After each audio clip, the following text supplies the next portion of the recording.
very delayed po yung ating start ngayon.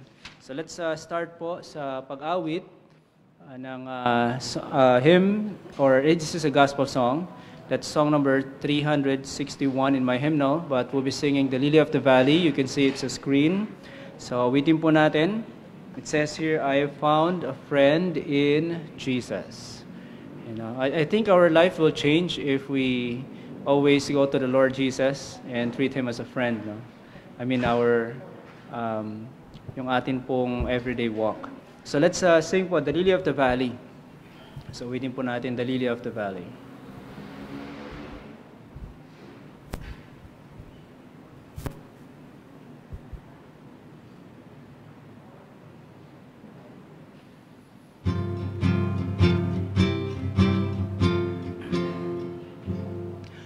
I have found a friend in Jesus, He's everything to me. He's the fairest of 10,000 to my soul.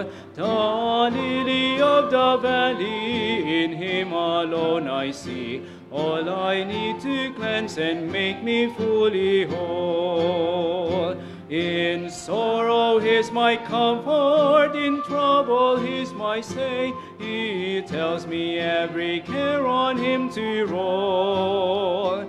He's the lily of the valley, the bright and morning star. He's the fairest of 10,000 to my soul. He all my grief has taken and all my sorrows borne. In temptation He's my strong and mighty tower. I won't for Him forsaken and all my idols torn from my heart, and now He keeps me by His power. Though all the world forsake me and Satan tempts me sore, through Jesus I shall safely reach the goal.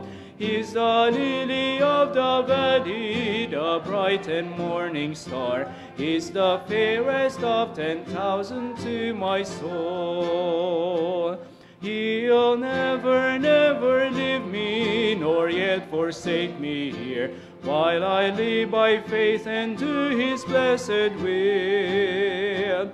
A wall of fire about me, I've nothing now to fear. From His manna He my hungry soul shall fill.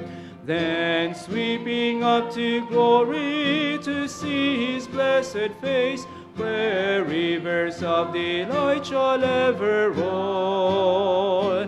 He's the lily of the valley, the bright and morning star. He's the fairest of 10,000 to my soul. Amen. So talagang nakaka-encourage po at saka nakaka-remind ang mga songs po. No? Especially yung stanza 2, that I have all for Him forsaken and all my idols torn from my heart, and now He keeps me by His power. Amen. So yung idol po talaga mahirap. No? So let's pray. Dear God, our Father and Lord Jesus, really Lord, thank you for giving us your life, and that Lord, yung aming pong life right now ay meron pong purpose. We know that we are your children, and truly Lord, we're still struggling, Lord, habang kami po narito sa sanlibutan, and Lord, may you just help us to have our focus on you and to treat you, our Lord Jesus, as a friend. There are times, Lord, na mahirap, and also, Lord, we are facing decisions. So, Lord, may you just help us, Lord, as our friend, that you will have our sorrows borne. And Father, again, we pray that you will bless our time of singing and listening to your word, giving our request. May we pray in faith, and may continue to learn how to pray. And that we ask in Jesus' name, amen. So let's sing another song. So I forgot to ask you to stand up. Okay? So let's sing 304. Actually, nasa ano po pala. O Thou in Whose Presence. So ito po yung song na inask ko si Brother Ian to lead. Pero hindi niya po pala alam yung song. So, let's sing, O Thou in whose presence my soul takes delight. Yun po yung song na to.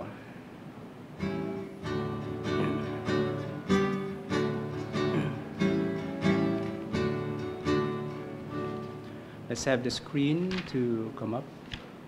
Okay, so let's have again the introduction.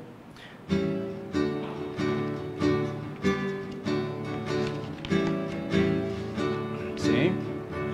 O Thou in whose presence my soul takes delight, in whom in affliction I call, my comfort by day and my song in the night, my hope, my salvation, my all. Where dost thou, dear shepherd, resort with thy sheep to feed them in pastures of love? Say, why in the valley of death should I weep, or alone in thy wilderness roam? He looks, and 10,000 of angels rejoice, and myriads now wait for his word. He speaks, and eternity filled with his voice re-echoes the praise of the Lord. And last, dear shepherd, I hear and will follow thy call. Protect thee. And I think we have fast forward that. And let's sing that one. Protect and defend me, for thou art my all, and in thee I will ever rejoice. Amen. Okay, so yun nga po, medyo hindi pa siya familiar. So we will sing probably often no, sa ating, maybe once a month sa ating prayer meeting po. So let's have our request, and ask ko na lang po kung sino po sa mga elders ang pwede. Si Sir Jerry.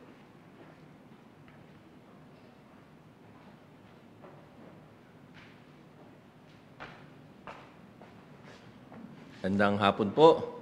And today is our midweek prayer meeting service, the last prayer meeting for the month of September. At isa rin po, today is also our birthday Wednesday, so hindi po natuloy last week, and we'll be having our birthday Wednesday for today. At patuloy po, humingi po tayo ng panalangin. Please join us in continually praying for our school family. So, at naman po kayo, most likely you have heard about our prayer concern for the Lee family with the sudden passing of one of our students, our grade 1, level 1 student, si Sayden. Alam niyo po, we have been there for all the weeks, all the nights, at even dun sa cremation. And yesterday, we are also invited, nakasama namin sila. We again prayed for the family, and please continually pray for the family. They have some important decisions that they have to make At napakahalaga po talaga ang spiritual light and guidance at this time. And at mayroon pa pong isang request po na binanggit po ang family, yung pong lola ng ating pong estudyante, yung mother po ng mother niya, si Miss Pasita Costello, is in the hospital right now. Naka-ICU po. Nasa ICU po. So kasama lang natin kahapon. So sa ating kahapon, meron pala siyang parang long-standing ng problem din sa kanyang lungs. And yun but Sister Grace and Sister Cynthia were able to visit ata kanina. It seems to be improving, pero nasa ICU pa. So, yun na lamang po, yung burden po ng family.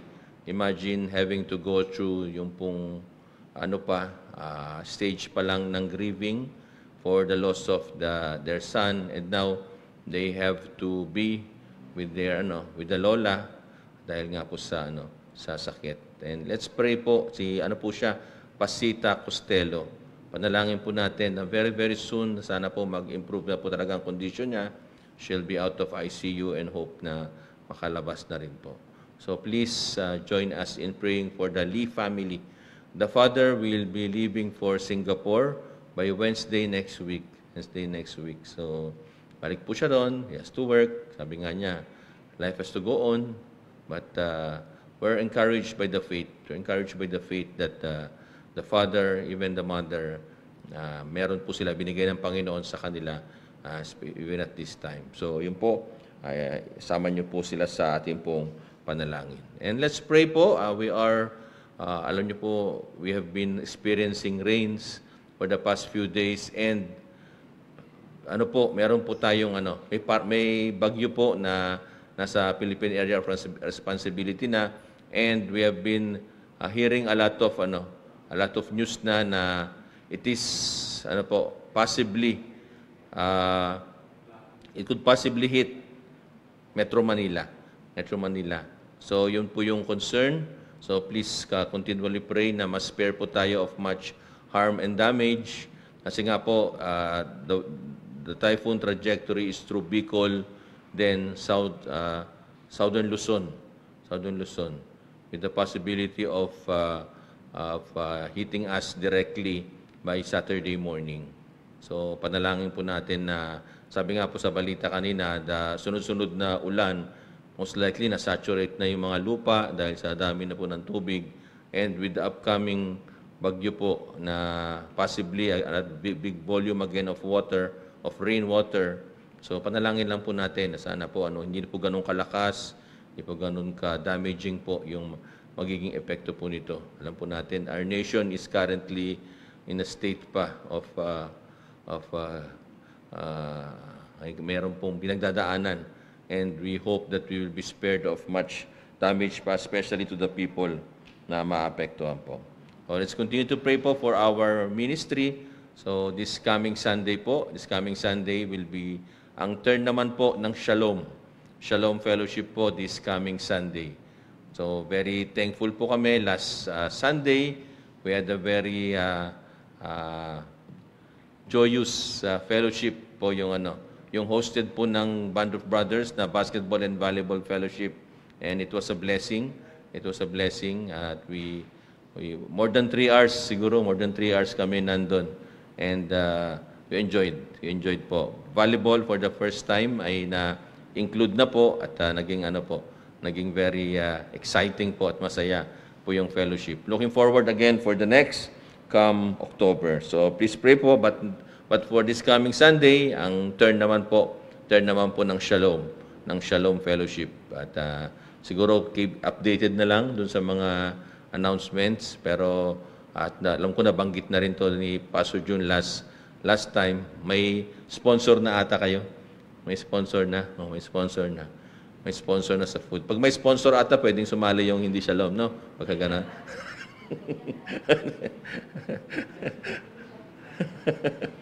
bilang. Okay. So may sponsor na po sa food. Usually kasi nag-contribute. So this coming Sunday po 'yon after the Sunday school.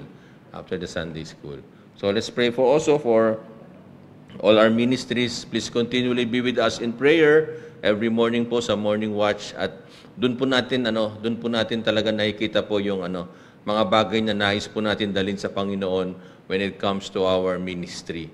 So, yung pong mga missionaries po na pinagpipray po natin, patuloy po yung ating pong napapanalangin kay Pastor Terry. Kasi looking forward po na meron po siyang concern sa kanyang issue sa kanyang nerve, but indeed we are praying na sana po they would be of strength come 50th, kasi andun pa rin po talaga, hoping po tayo. Di po ba napakaganda po if he could be here with us on the occasion of our 50th anniversary together with Ma'am Roberta. So, let's continually pray para po sa kanila pong kapakalakasan, and continually praying din po. Pastor Jason is supposed to be our speaker this 48, pero I believe na kita naman po natin ang pinakamahalaga po sa kanya ngayon ay ang kanya pong full recovery. So, ang Panginoon po ang magbibigay po ng kaparaanan po sa atin. We will have our 48th anniversary, at patuloy po, pag-pray nyo po yung paghahanda. Deacon Melvin, Deacon Daniel, at ganoon din po yung pong ating mga fellowships and the committee. The ladies, the men, and I believe even the singles fellowship, ay tulong-tulong po ito muli para po sa ating pong paghahanda. Tuloy po natin ipag-pray din po si Pastor Lou, si Pastor Boy po, si Pastor Mark Isguera. Sana po all of them have from si Pastor Boy po at si Pastor Mark experience po ng stroke. So hopefully po they could fully recover. At si Pastor Lou naman po, pasalamat na faithfulness po ng Panginoon that even during his treatment ay nakapagpatuloy po siyang maglingkod po. So panalangin din po natin yung apo po ng ating pong missionary sa Las Piñas, si Pastor Manny, si Noah, si Baby Noah, karoon po siya ng believe nag-seizure last time. So hoping po na lagnat, so hoping po na ka-recover na rin po, ma-rule out na po kung ano man po yung nag-cause po nito. And continually praying din po for our we're thankful po again we were blessed to be part of the weekender in the Grace Baptist Church, yung pong 9 Marks Healthy Church po. So salamat po sa inyo pong panalangin, and we hope to be able to gradually po, kaya nga sabi ni Pastor John, gradually be able to implement what we have learned na tungo po sa isa pong hangarin, that indeed we could have a healthy church para po sa kapurihan po ng Panginoon. Please pray po also by next year, meron pa pong katulad po nito, yung sa Thailand naman po, Healthy Church Asia, at ito po ay bahagi ng provision po ng Panginoon to equip our pastoral team para po sa tamang pamumuno sa gawain po natin. Please continually pray also yung ating pong paghahanda, the anniversary choir, at nagpapatuloy po. So if there are those, kung open pa kay Brother Ronald, but believe they are in the thick of the preparations na po for the anniversary. And please continually pray also for our sick brethren. Ito po yung palagi po nating laman ng ating pong mga panalangin. Please continually pray for Sister Laila, yung pong meron pong ina-address na back problem po sa kanya ngayon, na sana po hindi na po maka-impede sa unti-unting improvement po, patuloy na pag-improve po ng kanya pong condition. So sana po ma-rule out na po ito. And please continually pray for Sister Natalia and Sister Hannah, yung pong issue sa kanila pong thyroid, and also for Brother Francis, Sister Aya, and kay Sister Dayan. Brother Francis has already may isang procedure na nagawa sa kanya, at meron pa pong susunod. So patuloy po natin ipanalangin. Sana po si Ma'am Miles magaling na rin po. Nagkaroon po siya ng lagnat last time.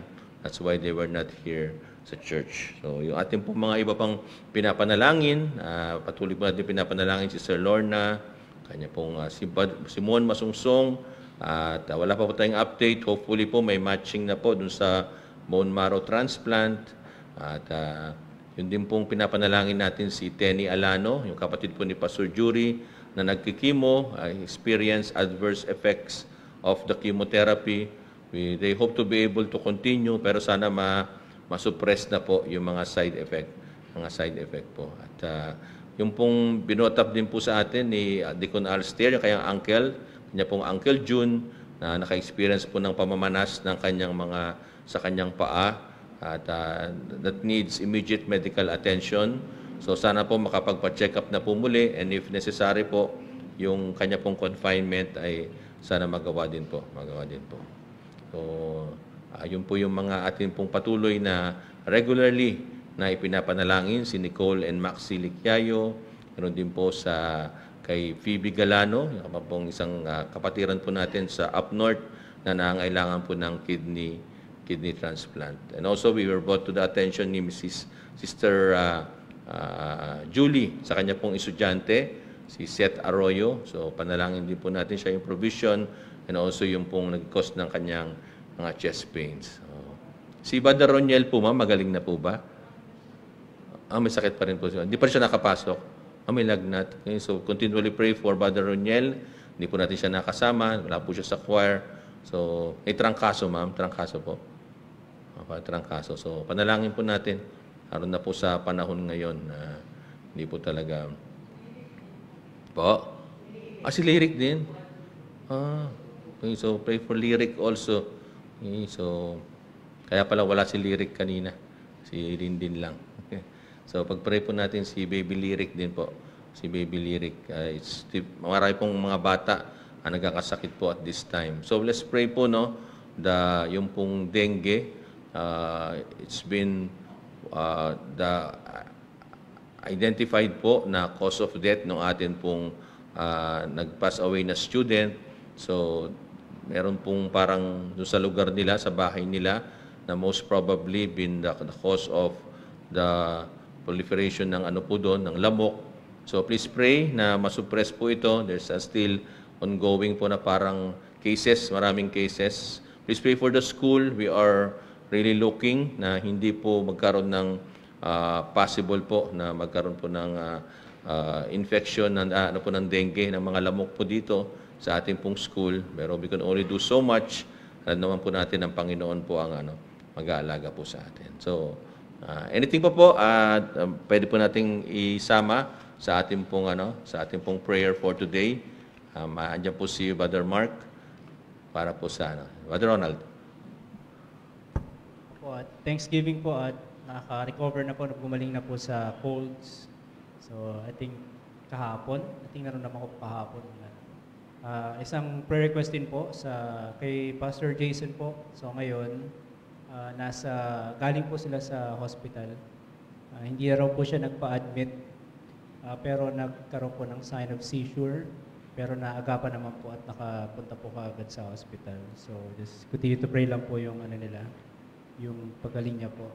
Tsaka yung sa church po nila na meron pong mga kalalakihan na makatulong sa kanya. So, yun po. So, last Sunday po, as I'm reading po kasi part the group chat po nila, sa morning service, mukhang hindi po sila nagkaroon ng service po. So, nag-pray lang sila sa morning po. So, let's pray po yung growth tsaka yung revival po ng mga members. Okay, thank you, Brother. So, kaya po, nabanggit po kanina, it was a silent seizure experienced by Pastor Jason that hindi naman po needed ng confinement. Okay. So, let's pray po na sana hindi po mag-recur yung palagi pong occasion, episodes po ng ganon na hindi po talaga mabuti because we are praying for his full recovery. And even the church, so hindi sila nakapag-service. So, they just prayed. So, sana nga po meron pong kaparaanan na there will be those who can stand up for the church para po may pagpatuloy po yung gawain. Pastor Jun? Okay. So, pray for Brother Ronald also. Namamaos ka nga, sir. Napansin natin in the past few days, but thank you sa Panginoon sa healing. Ano pa po? May prayer request pa po na pwede po nating i-include po sa ating pong prayer mamaya in our kanya-kanyang oras po ng panalangin. So let's pray for our school. So kaya po nabigay ko po kanina, the school continues, even po nandun po yung we're still grieving, but we postponed our PTF last Saturday dahil nga po we have to be with the family, with the Lee family. But this coming Saturday, we will have our PTF if the weather will allow us to do so. Panabanggit ko nga po kanina, it's Saturday, parang Saturday pa yung expected. Huwag naman sana na the storm could pass us directly here in Metro Manila. So panalangin niyo po, it's been much delayed po yung PTF po namin, but we're thankful naman po that the students were up naman po sa naging mga requirements po nila from the first quarter. May prayer request pa po.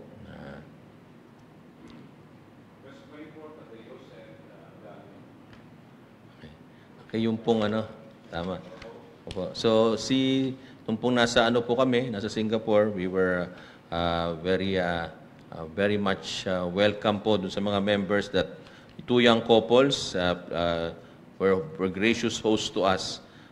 And they were supposed to be meeting po si Mean, because Mean is also in Singapore right now. Nakapag-church po siya last Sunday, but it so happened po na yung young couple po ay may H1N1 na, if you could remember, this is parang yung din ang pinsan ba ng COVID to, natin matandaan. So they had to be isolated. They were not, they did not go to church.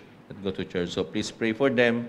Pray for them. They are young couple, bagong kasal pa lang, and they are very much actively part of the church po doon po sa Grace Baptist Church. So panalangin po natin sila. And please pray for Mean. Po 1 week pa, Elder Willie, mag-Sunday pa siya ulit. Okay, mag-church pa siya. Okay, so continually pray for Sister Mean, ang mag-iingat po ng Panginoon na kapag-church po siya doon sa naging host po namin doon po sa Weekender. Po bang prayer request na nais niyo pong hatid? Also include Uncle Eric and Auntie Bernice. They will be celebrating the 50th anniversary. So we had blessed po kami, no? Ano niyo po, we had two hosts po doon po sa and Thanksgiving po doon po sa amin pong nag-host po sa amin. They brought us in their homes. They served lunch. Si Uncle Eric and Bernice. They are celebrating their 50th anniversary po this month of October, coming October, and they will be celebrating it sa Australia with their children. Nandun po kasi. So marami pong ganun, no? Yung na-meet din po namin ng Sunday after the service. Ganun din po yung 80 plus years old. Ang mga anak din po nila nasa Australia.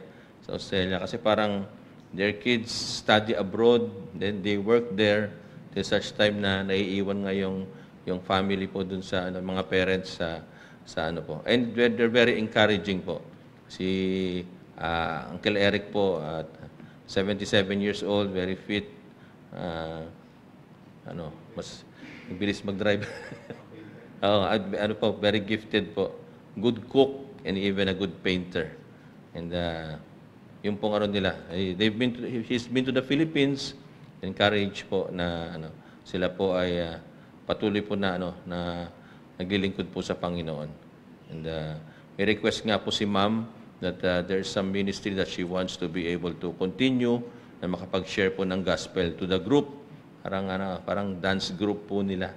Dance group niya. And you see, there are things that hindi sumbay, but there are things that they do, pero hindi po nila nalilimutan na the opportunity that presented unto them to share the gospel. Alam niyo po yung sa mga Kristiyano po na in any company that you have, diba? Andun po yung desire. Hindi po nawawala yung pong patuloy na mahalagang gawain po ng pagpapahayag ng Ebanghelyo, the opportunities presented unto them. So, it's a very good experience po talaga. When you are with fellow believers, even nasa ibang bansa. I was talking dun sa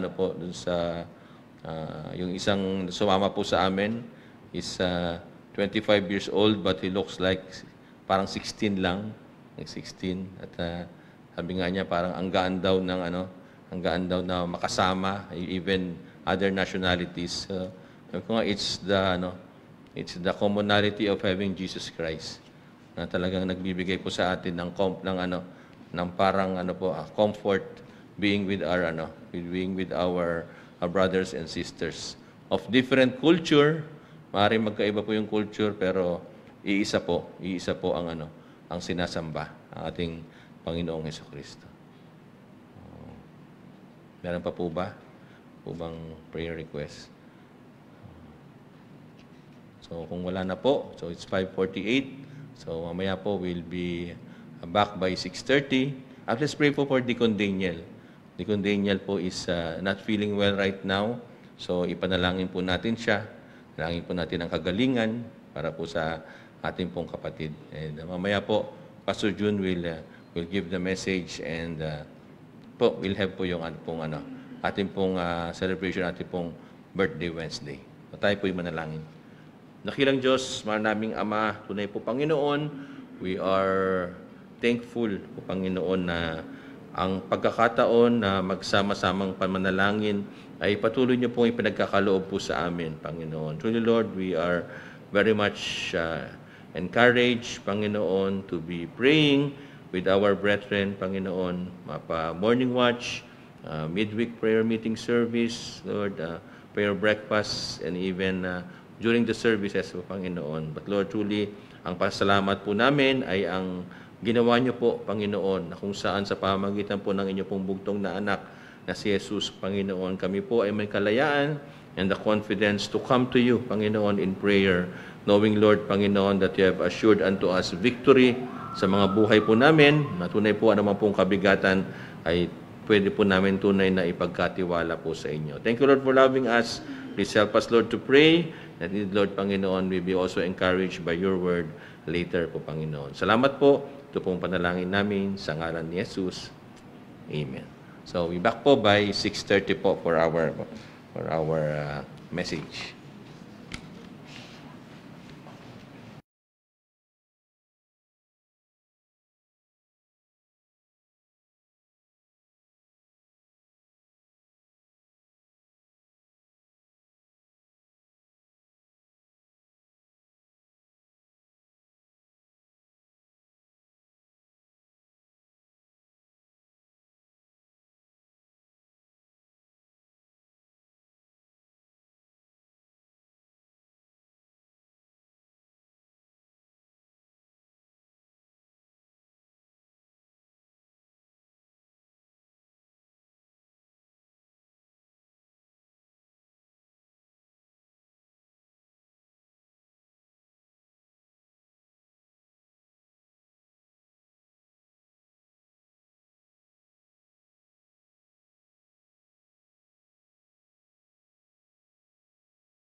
Sige, tayo po ay magtipon-tipon muli.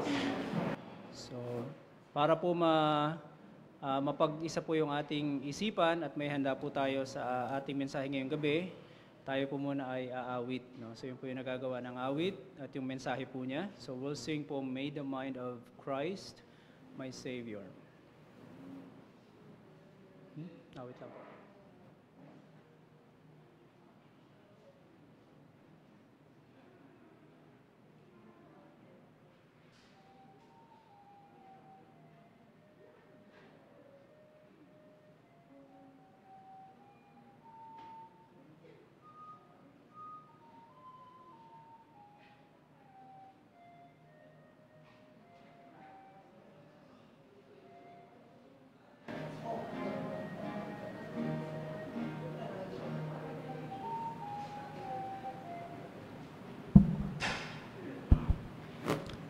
Sige po. So let's sing and we will start po na tumayo sa stanza 3.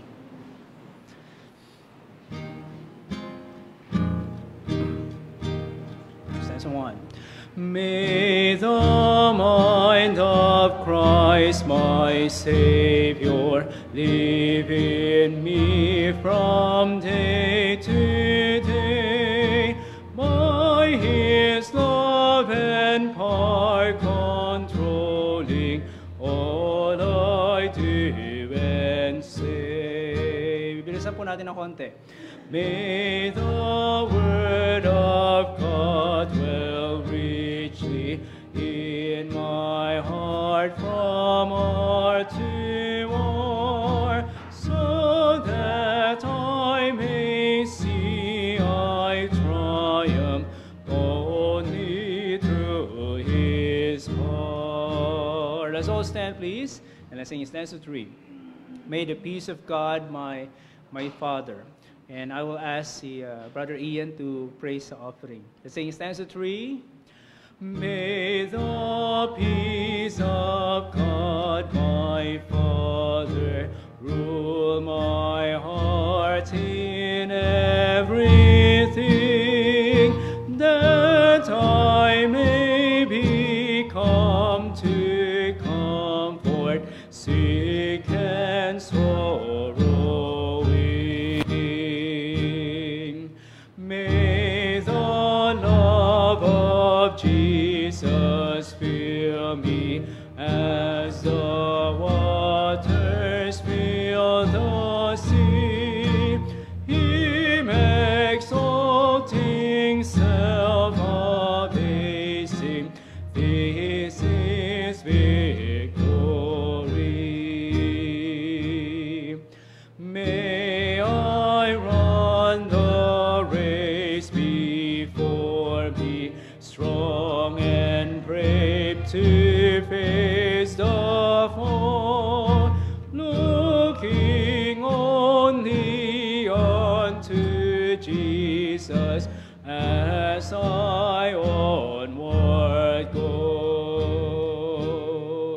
May His beauty rest upon me as I seek the lost to win, and may they forget the channel, sing only Him. Okay, Brother Ian.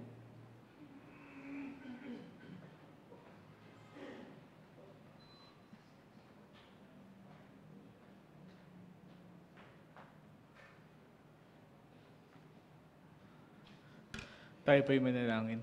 Panginoon, nagpapasalamat kami sa mga biyaya na binibigay niyo sa amin araw-araw, gabi-gabi, moment by moment. And ang panalangin ko, Panginoon, as a sign of our thanksgiving sa inyo ngayong gabi, that you bless yung aming pagbibigay ng offering and magamit ito in whatever thing that you like.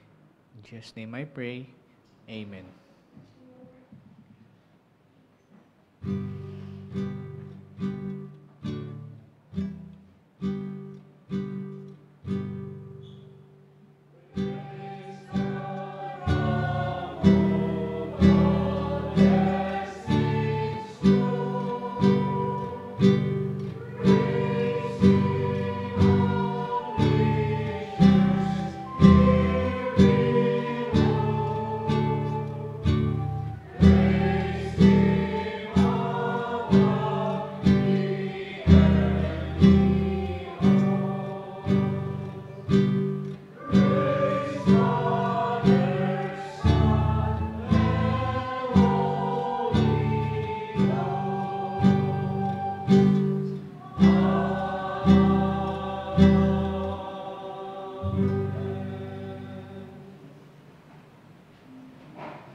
Magandang gabi po. For our brief meditation tonight,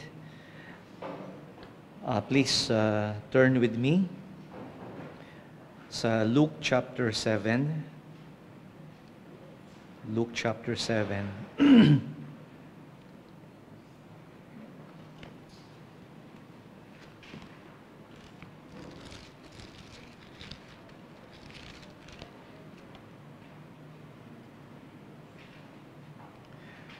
So we'll just read po, although we'll be looking at simula verse 19, we'll just look from verse 31 to 35, okay? So that makita po natin, maintindihan po natin yung context.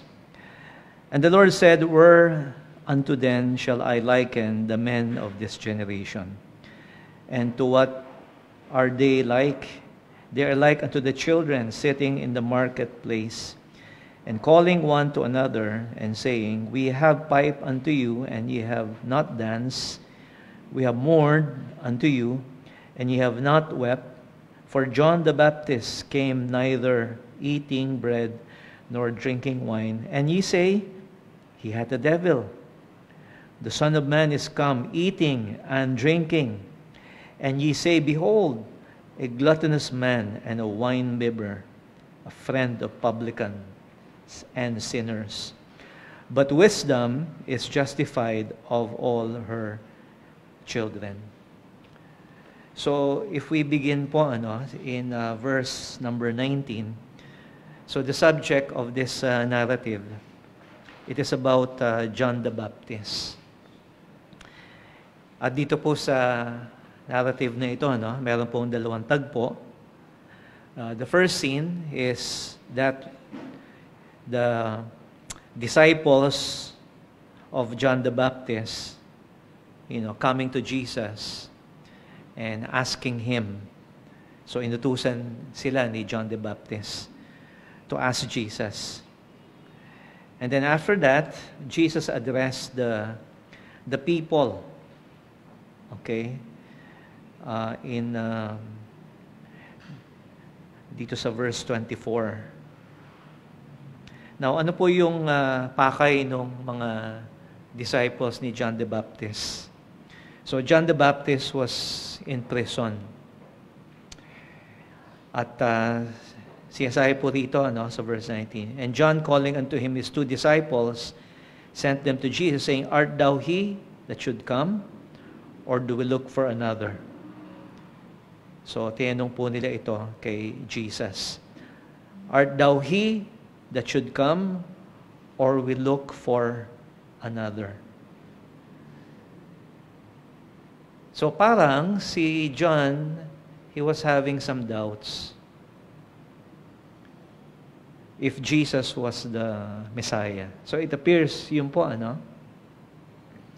So, otherwise, bakit niya tinatanong?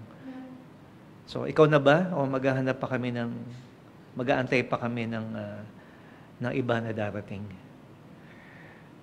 So, John was entertaining the possibility na maaring nagkamali siya. Now, that seems not right, di ba? Knowing what we know now. Pero intindihin po natin, yung kalagayan ni John. So, nakakulong po siya. So, he was imprisoned by Herod Antipas,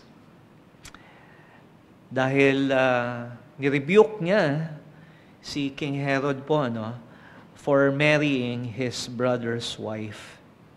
So, ang ginawa ni Herod, dinivorce niya yung asawa niya, and then,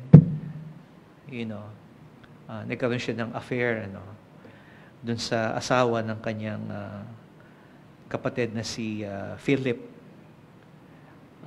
And John the Baptist was very open na, para sa isang Hudyo, mali yan.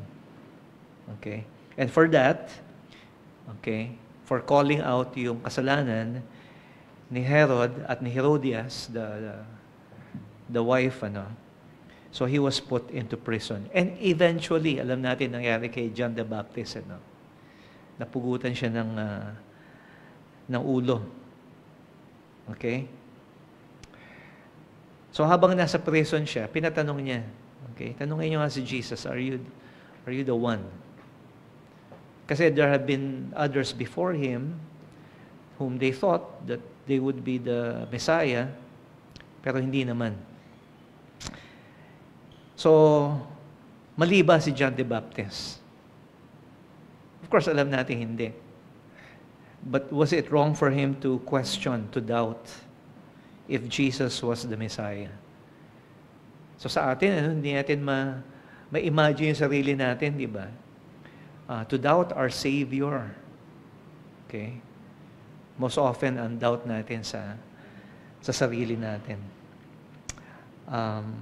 Also, ito pong si John, he was rejected by the Pharisees. Okay? Yung mga Pharisees po, they did not believe him. Sa verse 30, but the Pharisees and the lawyers rejected the counsel of God against themselves, being not baptized of him. So can you imagine, these are scholars, these are experts of the law of Moses, and they're telling him, mali ka. Okay? In essence, sinasabi nila, hindi totoo yung sinasabi mo. So that siguro made John, question, kung tama ba yung kanyang decision. And also, they pointed out, ito pong mga Pharisees na ito, na ang kanyang nahukonvince lamang are the common people. In particular, yung mga tax collectors, mga mahubabang uri ng mga tao. And so, sikapin nating intindihin yung kalagayan ni John, why he is having these doubts. And he's being humble about this. Of course, was he still a believer? Is he still saved? So, pag nagda-doubt ba tayo, can we say that the Lord, we don't belong to the Lord? So, makikita po natin, ang naging sagot ng ating Panginoong Hesus was not explicit. Ang sabi niya sa dalawang messengers na ito, tell John, okay, go your way, tell John what things you have seen and heard, how the blind see, the lame walk, lepers are cleansed, deaf hear, the dead are raised from the dead. To the poor, the gospel is preached. Blessed is he whosoever shall not be offended in me or stumble. Because ito yung nangyari kay John the Baptist. Nag-stumble siya. Kasi yung na-experience niya, parang hindi tama. Okay? Maybe he expected that may mga kakampi sa kanya, but then, iba yung reality. And so they went back to John sa prison. And then, yung second scene, Jesus addressed the people. So, sa verse 24, what went ye out into the wilderness for to see? A reed shaken in the wind. 25, what went ye out to see? So, in other words, what did you expect? Okay, to see? A reed shaken in the wind? So, siguro inisip nila, si John, matigas yan. Because he preached. Ibiro nyo, binangga niya si Herod, But, sabi po rito ng Panginoon, he's a plant or a reed, shaken in the wind. So, even the most courageous servants of God, can be discouraged, can be disappointed. And what did you expect? Okay, a man clothed gorgeously and live delicately, are in the courts, the king's courts. So, John wasn't there preaching to impress. Ang suot nga lang niya, camel's hair. Di ba? Very rugged yung kasuotan niya. I believe he was a Nazarite, ano? So parang si Samson, he was also abstaining from grapes, okay? And he ate locusts, okay? Kumakain ba kayo ng locusts? Merong isa dito. Sarap daw yun, ano? So, he was, itong si John, hindi siya maselan. Okay? He's not there to impress, people. And what did you expect to see? Okay? So, 3 beses tinanong, what's your expectation? So, ito yung reality. So, nababasa natin, expectation versus reality.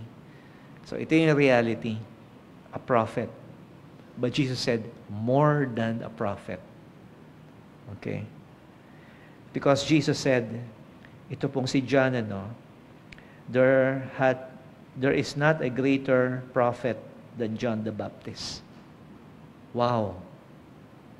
Kung narinig lang ni John the Baptist yun, Pero sinabi niya sa mga tao, of all the prophets born of women, he's the greatest.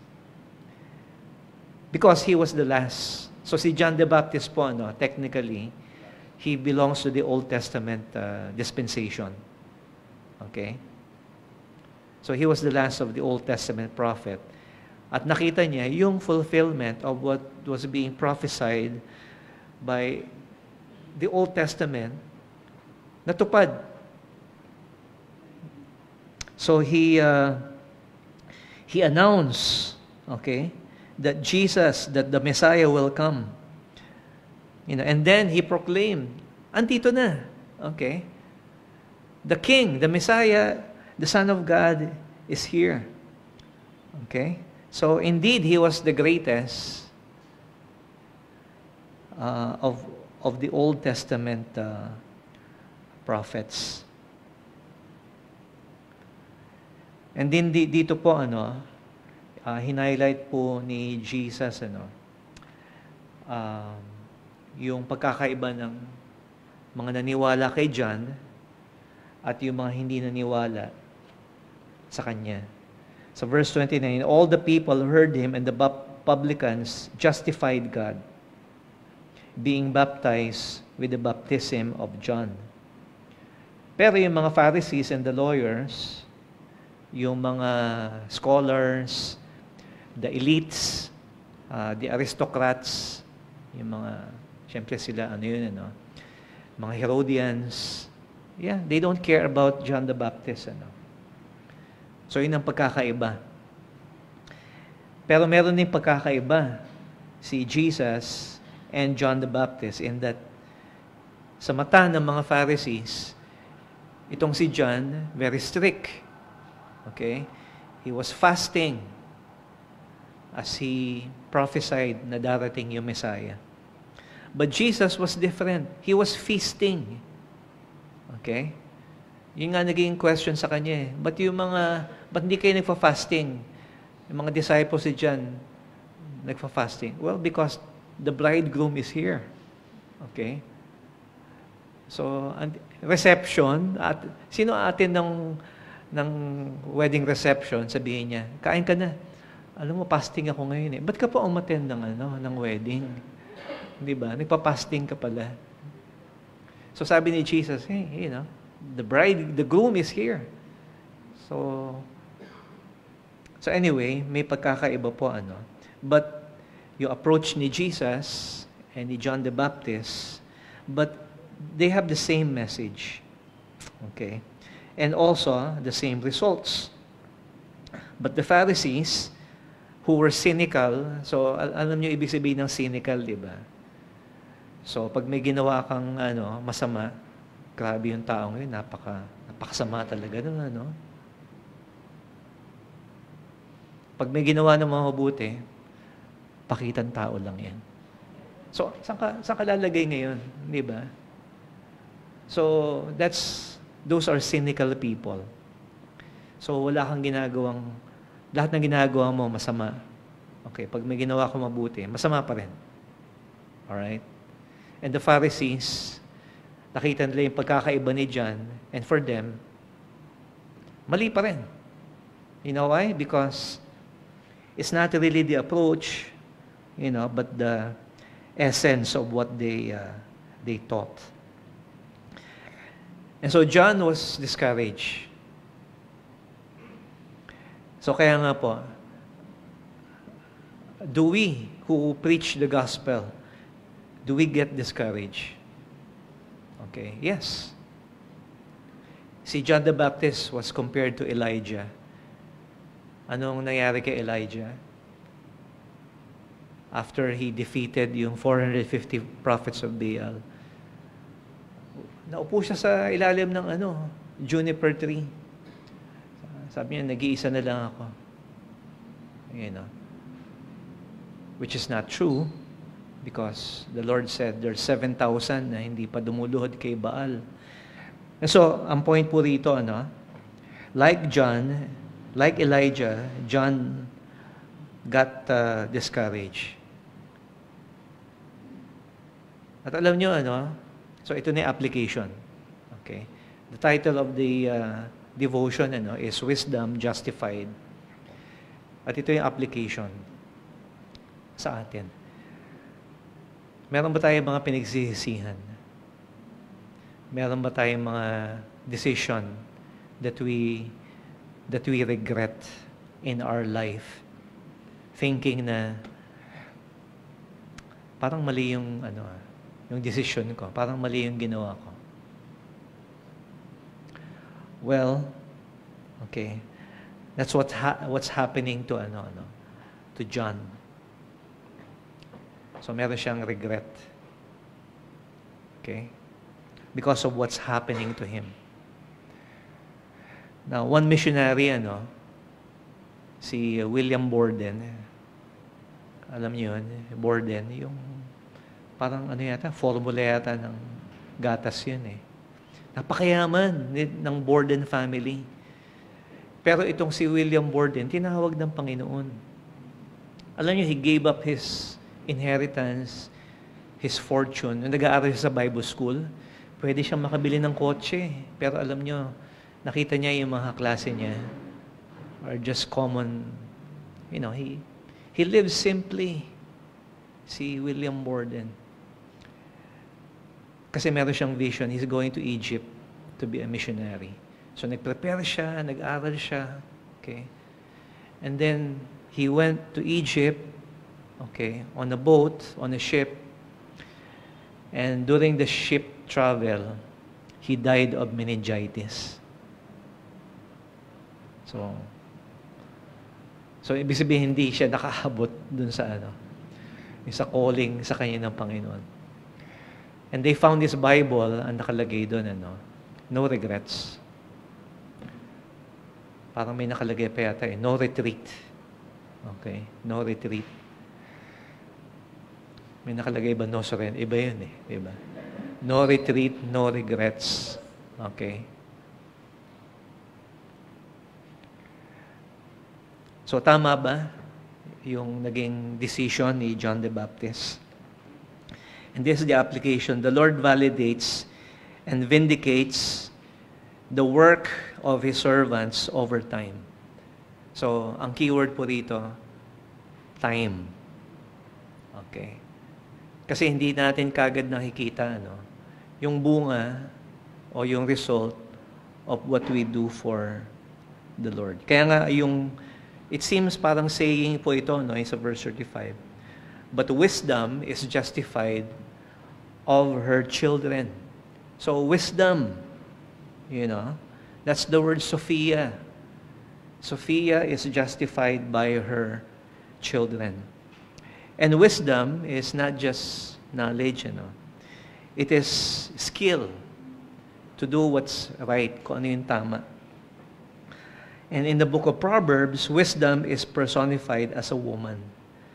So ito pong woman na ito, if we would connect it, dito po sa saying na ito, that wisdom is justified by her children, ibig sabihin, the mother is justified by her offspring. Okay? Hindi lang siguro mother, okay, but parent. But the mother, syempre, minsan, okay, she has to do things na maaaring ayaw ng mga anak nila. And even some people maybe may question yung kanyang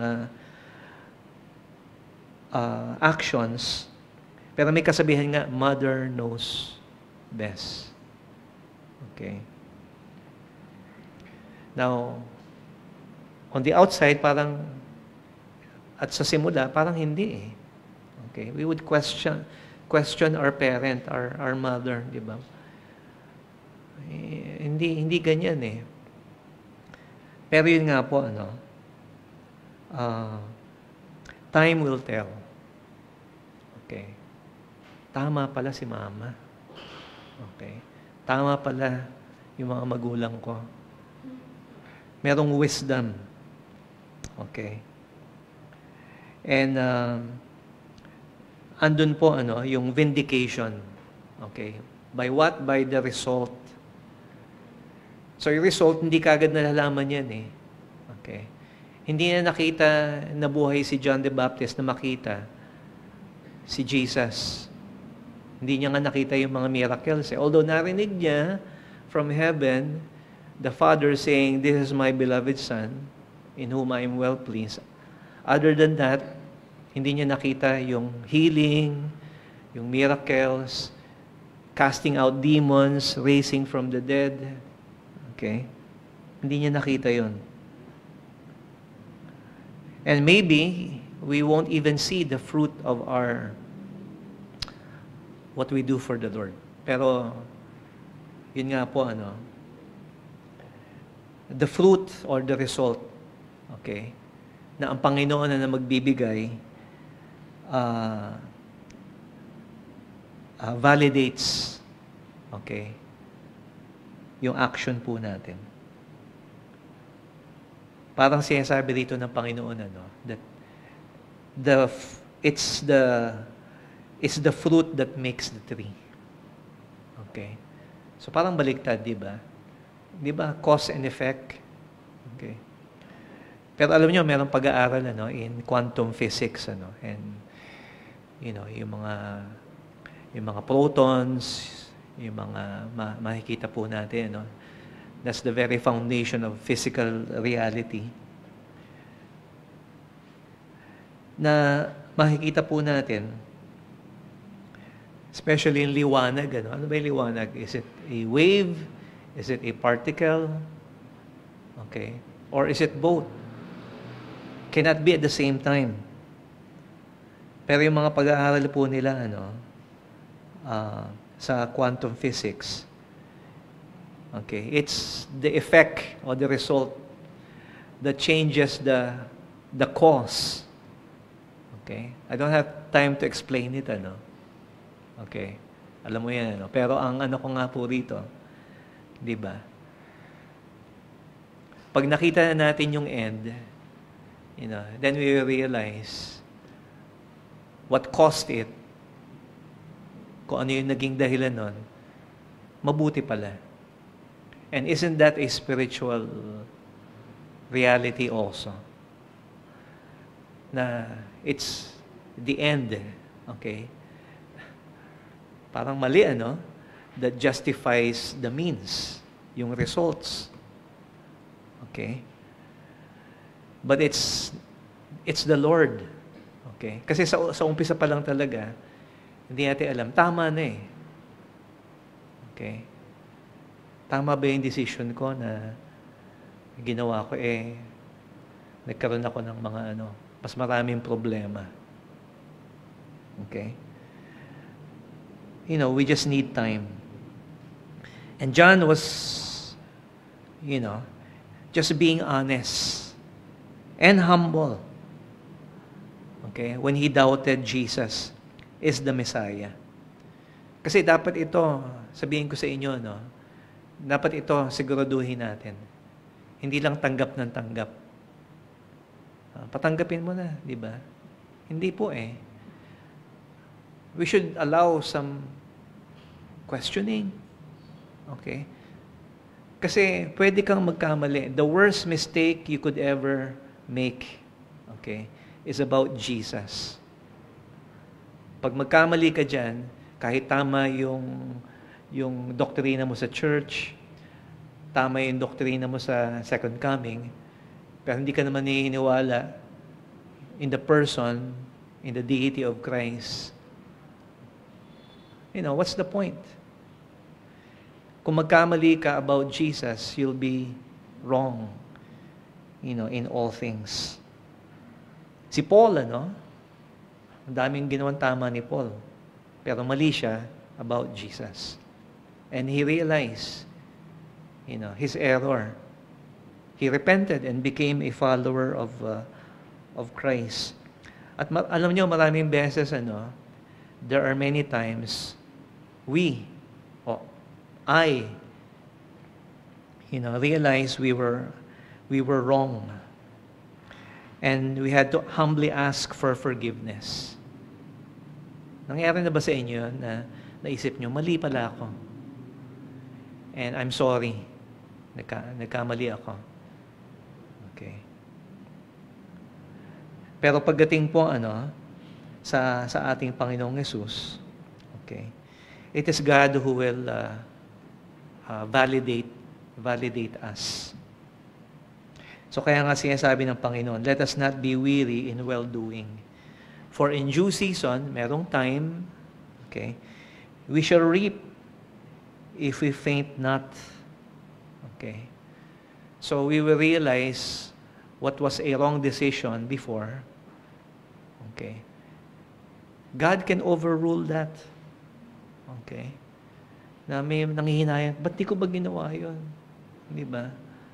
Ba't nagkamali ata ako ng pinag-aralan ko sa college, di ba? Not knowing that, that would bring you where you are right now. I'm just giving an example, although I'm sure some of you can relate, Di ba? Ba't di ko pa sinunod yung di ba? Yung papa ko, di ba?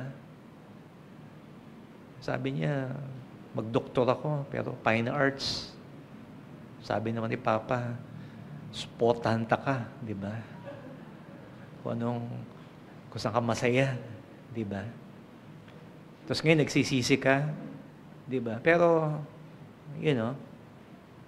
somehow, it brought you to a place, even yung mga pagkakamali natin, ginagamit ng Panginoon.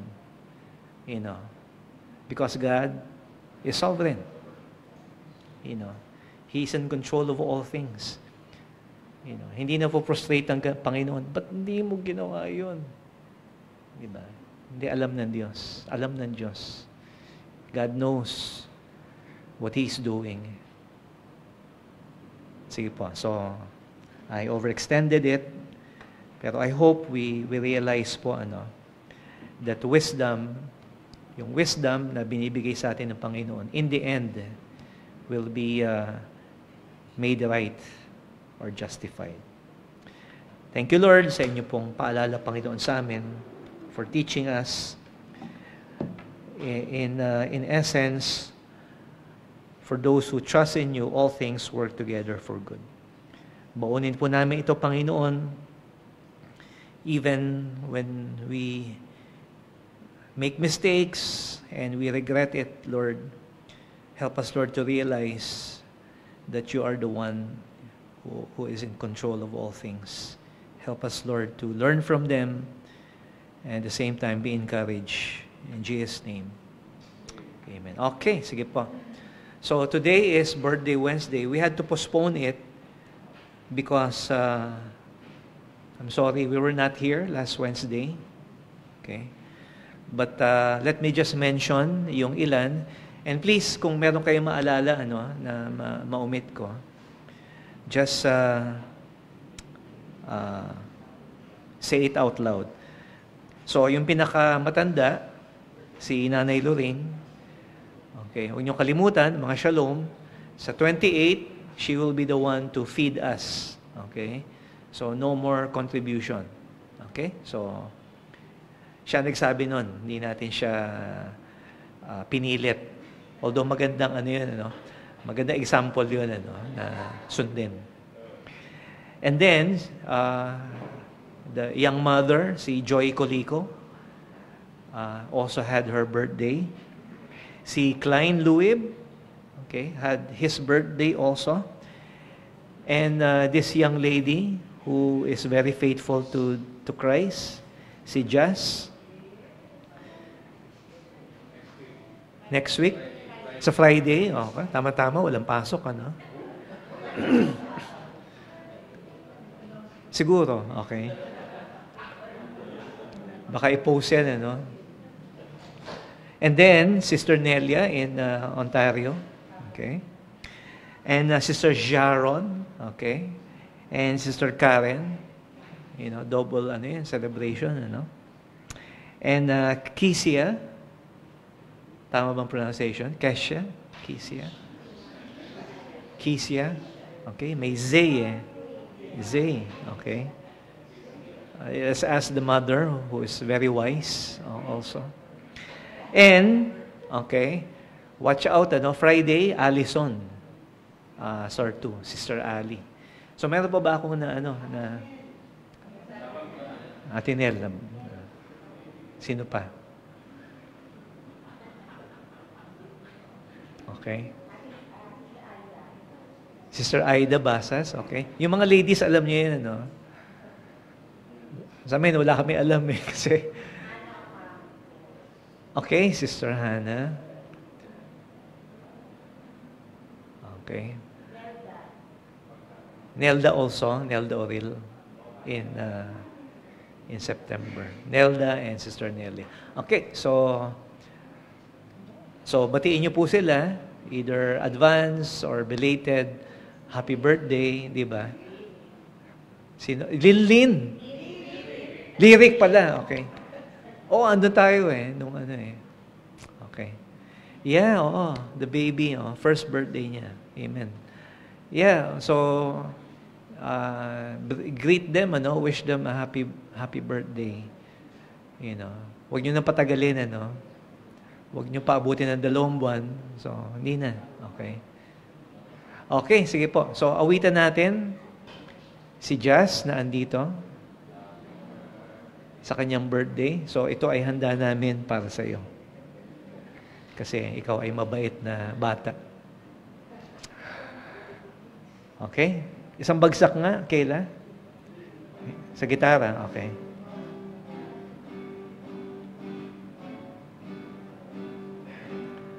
Happy birthday to you. Happy birthday to you. Happy birthday, happy birthday. Happy birthday to you. Amen. Happy birthday to our Dorothy. Amen. Sige po. So, manalangin na po ako. Nag-pray na ba ako? Kanina, no?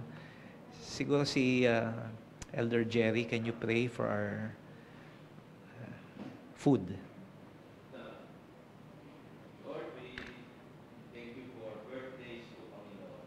Tunay po, ito po ay daan ng inyong katapatan po, Panginoon, sa amin, pagkakataon sa bawat isa, ay pagpatuloy ang paglingkod, magsamba po sa inyo, Panginoon. Thank you, Lord, for loving, happy, ang biyaya niyo po, Panginoon, sa bawat isa. Thank you, Lord, for all the food that we will receive. Salamat po sa mga pagkakatanda. And Lord, we thank you, Lord, that this may be a source of our strength continually in our lives. In Jesus' name. Amen. Okay, let's partake of the refreshment or meal.